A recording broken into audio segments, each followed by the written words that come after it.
It was not very long after this that there occurred the first of the mysterious events that rid us at last of the captain, though not, as you will see, of his affairs. It was a bitter cold winter, with long, hard frosts, and heavy gales, and it was plain from the first that my poor father was little likely to see the spring. He sank daily, and my mother and I had all the inn upon our hands, and were kept busy enough, without paying much regard to our unpleasant guest.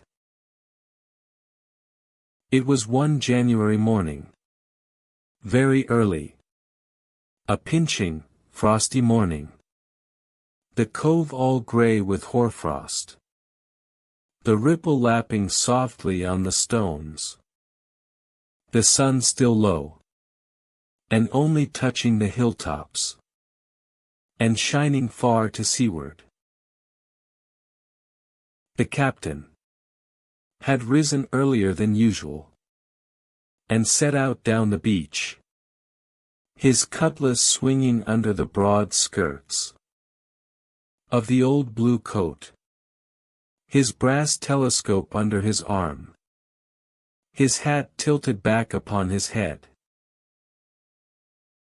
I remember his breath hanging like smoke in his wake as he strode off, and the last sound I heard of him as he turned the big rock was a loud snort of indignation, as though his mind was still running upon Dr. Livesey. Well, mother was upstairs with father, and I was laying the breakfast table against the captain's return, when the parlor door opened, and a man stepped in, on whom I had never set my eyes before.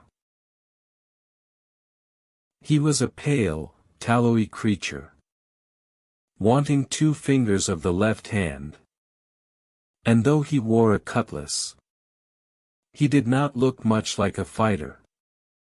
I had always my eye open for seafaring men, with 1 leg or 2, and I remember this one puzzled me.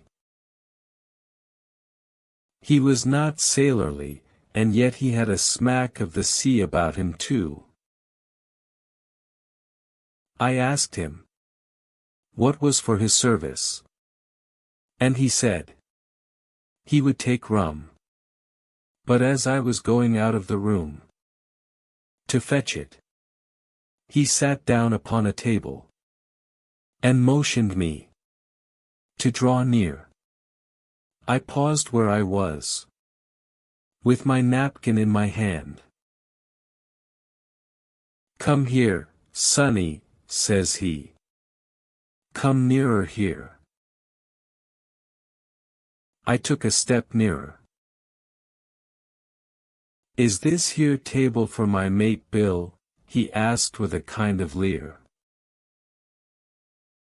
I told him I did not know his mate Bill, and this was for a person who stayed in our house, whom we called the captain.